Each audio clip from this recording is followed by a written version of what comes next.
sitä vanhaa kaupunkia, se on ihan kiva. Naiset on kauniita ja Suosittelen, että menkää nyt muuallekin kuin Raikoja-platsille. Tallinnasta ulos. Upea taidehalli. Syödä hyvin. Vaikkapa oopperassa. Hotellimatkoja. Joku virolainen kylpylä ehkä. Ehdottomasti jotakin Tallinnan ulkopuolella.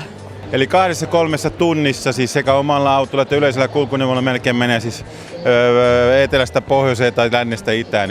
ehdottomasti Club Hollywoodia, ihan ehdottomasti.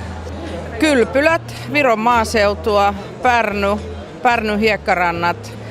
Kartanokierroksia. Kaiken näköisiä jänniä pikkukohteita. Siellä on niitä rantapaikkoja, kylpyläpuoli Virosta. Itäviroon. Kiertää koko se Itäviro sinne, se Peipsijärven ranta.